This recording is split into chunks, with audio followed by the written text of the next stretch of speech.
Hey guys, how's it going? Just me Nusto2 here with another video for you.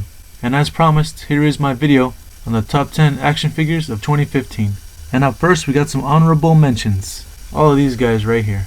All of them. They were all considered on my list, but I had to take off a huge chunk due to the fact that I'm not going to do a top 15 video like I did last year. This is only a top 10 and top 10 only. So all these guys didn't make the list, but they're still really cool. Here we got Sub-Zero looking at the list here. Scorpion's like, get out of the way, I'm trying to look at the list. Doctor Strange's like, I don't get it, why didn't we make the list? And Batman's like, shut up, I'm trying to read Sub-Zero's thoughts. But yeah, all these figures didn't make the list. And also keep in mind that I will not be including any action figure that is still in package in this list. I know some of you do that, but I don't. Why? I lose half of the value of the figure being in box. I know some collectors want to keep them in package, you know, with the whole theme of the whole box and everything. Keep them super mint, never opened and all that stuff, and I appreciate that. And I do that too, but not as much as I open my figures. And when I open my figures, they're awesome because you appreciate the figure a hell of a lot more. You get to see all the articulation, you get to pose them, you get to take pictures, you put them up, stand up against with other figures, you get to do stop motions with them. It's awesome. So in this list, no package figures, and that includes the whole DC Collectibles, Justice League, Gods and Monsters figures. That includes all the Batman animated series figures, because I don't open those. Also the NECA Terminator 2 Ultimate T800 Arnold figure, that will not be in here either. These figures are still pretty damn good, but they didn't make the list. So let's get to the list and see what's going on here. Alright.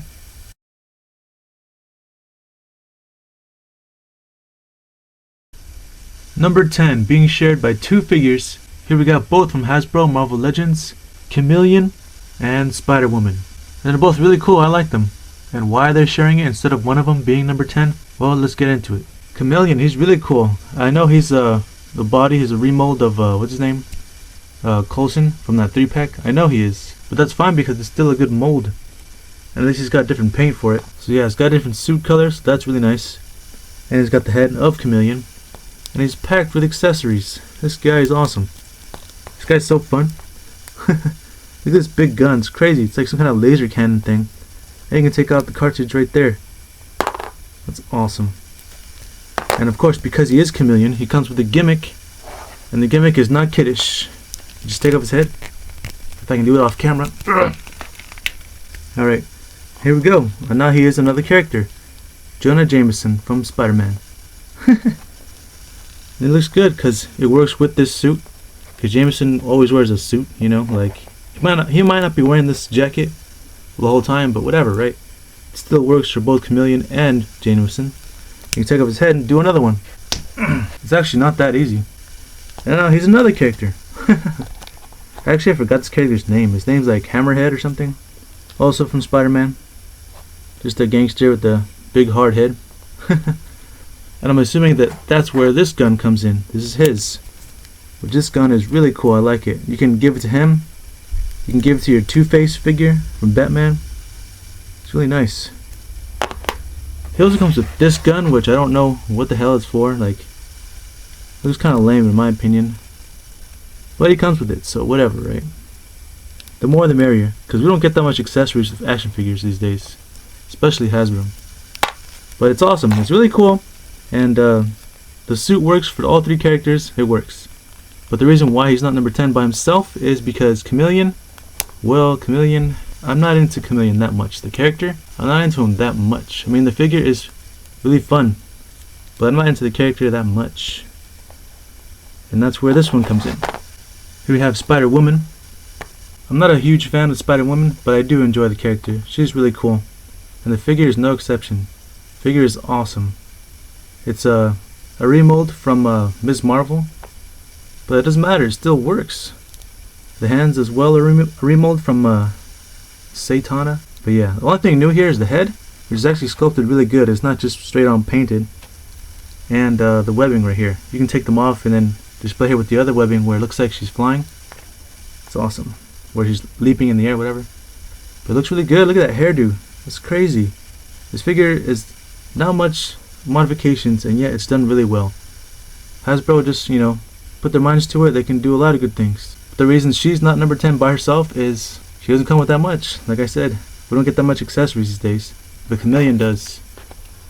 So in that note, they're both going to share number 10.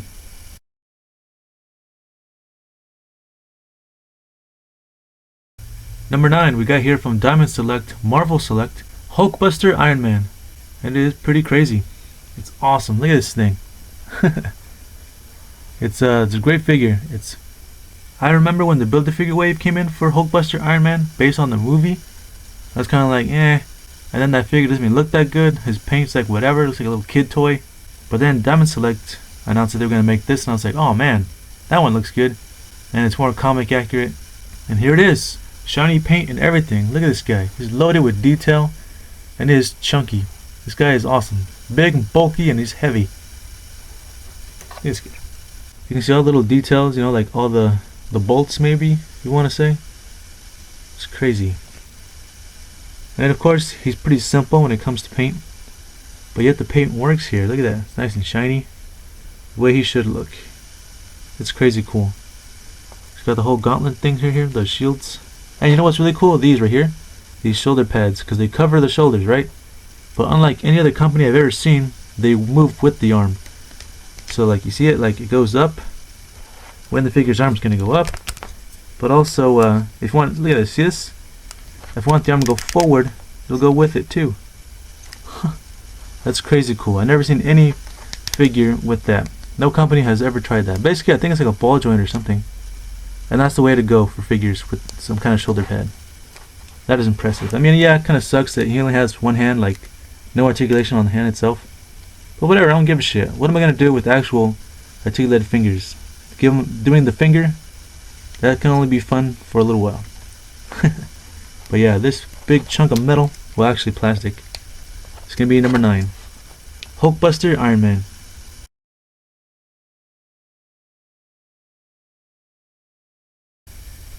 Here we got number 8 from Bandai SH Figure Arts, Injustice the video game, Harley Quinn. And she's pretty cool. She's damn cool actually. This figure kind of pricey, but she's worth it. She's got all the accurate details she's gonna need. She's got a ton of accessories, you know, a ton of hands, different faces, the guns that are actually die-cast metal, the hammer, and a little card that I'm not even gonna take out of this little bag. You see that? I'm not even gonna take it out. It's too small. But yeah, we got all the hands right here, all of them, plus the faces. Look at these faces. We got plain face and angry face. And the hammer, look at that, it's cool. Yeah, it's got all the paint it's gonna need, and has a little bit of sculpting detail for the design. And the handle. Handle's cool. It's got the straps on there. It's awesome. And as for the figure herself, look at her. I'm not the biggest Harley Quinn fan, and I never will be. But this figure is really good. Look at her. To be honest, I've never found Harley Quinn that attractive in many forms. I don't understand the hype for her, because I'm more of a strong willpower kind of character.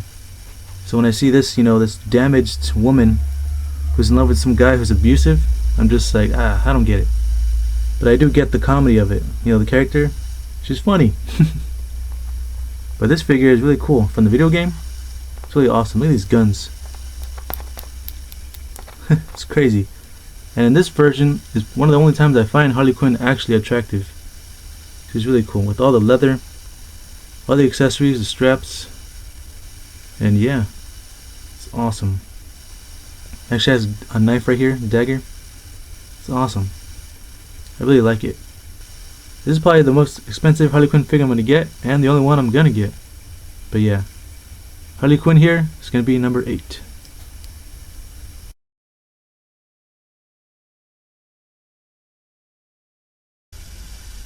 Number 7, shared by 2 figures yet again, also from Hasbro Marvel Legends yet again. You have Spider-Man and Scarlet Witch. Spider-Man, aka Pizza Spider-Man. Why? Because he comes with that pizza accessory. So yeah, these 2 awesome figures. Spider-Man here, let's get a close-up of him. This Spider-Man I know is on many people's list this year, and rightfully so. He is an awesome figure. Look at this guy. He is like the Spider-Man to go to, for anything. To put in your collection, to put in a stop motion. He's really good. Comes with his pizza accessory, which is why he's known as Pizza Spider-Man. Comes with all the hands he's gonna need. Fists, open hand, webbing, and changeable head with the mask slightly up, which is pretty cool. But I would have rather had a regular Peter Parker head, but it's not a big deal. Anyways, this figure is awesome. It's got all the articulations, it's got the paint, and everything else that you're gonna need on a Spider-Man figure.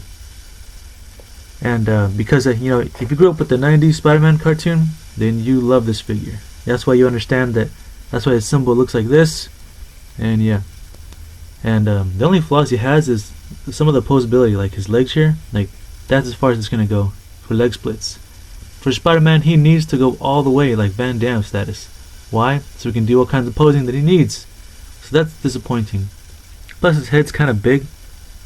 It's not a big deal, but it's something to note. It's kind of big. And just in general, because he kind of looks like the '90s cartoon, that makes him look a little cartoony, which means he doesn't go with every collection. Not every collection will fit this Spider-Man. Like he'll look either a little too tall or just a little too animated compared to, you know, something like NECA or, you know, McFarlane. So yeah, so because of that, that's why because of those flaws, he's not, you know, number 7 here by himself. But also sharing this mantle is Scarlet Witch, who is a really good figure. There's no denying that. She is beautiful. Look at that. And she comes with these accessories too, the whole magic thing. You know, using her powers. That's pretty cool. I don't use them honestly, but the fact that we got them, you know, I appreciate that, because like I said earlier, we don't get that many accessories for figures these days. But look at her, she's awesome. Do I know the character very well? I do not. Is this still a really good figure? Yes, it is. Look at that. Okay, new things on this figure: the cape, head, torso, and I think that might be it. I'm not sure about the hands or the feet. Feet might be from Black Cat. The body itself, I think, is what's her name? Oh, one of them is Hellcat, and the other girl from the Inhumans, I think they're called. I don't know. Anyways, look at this figure. This figure's really good. Look at the hair, the way the whole crown is under her hair. It's really nice. The torso is really sculpted really good, and the cape. Look at this cape. This cape is epic, and it's removable. You just pop off her head easily. There we go. And there she is, without her cape. It's really cool. And I've seen people use this as a custom for Enchantress, and I can see why. It works. But yeah, she's a really good figure. Her only flaws, I find it difficult for her to stand. I can't even talk. I find it difficult for her to stand sometimes because of the heels, so that kind of sucks. Just a little bit. And the cape, as good as it looks, it's pretty thick, you know? Like, it's thick and hard, so there's no flexibility to it. Which is why you're probably going to take it off when you're posing her for some kind of stop motion. And what else? Another flaw is I don't know her that well. I just know that, you know, she's daughter of Magneto. She's super powerful. A couple other things maybe, but overall I'm not too familiar with her. And that's where Spider-Man comes in, because I am super familiar with, from the '90s cartoon, the movies, some comic books as well, and yeah.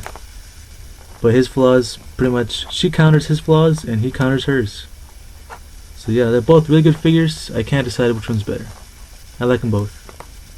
So together they share number 7.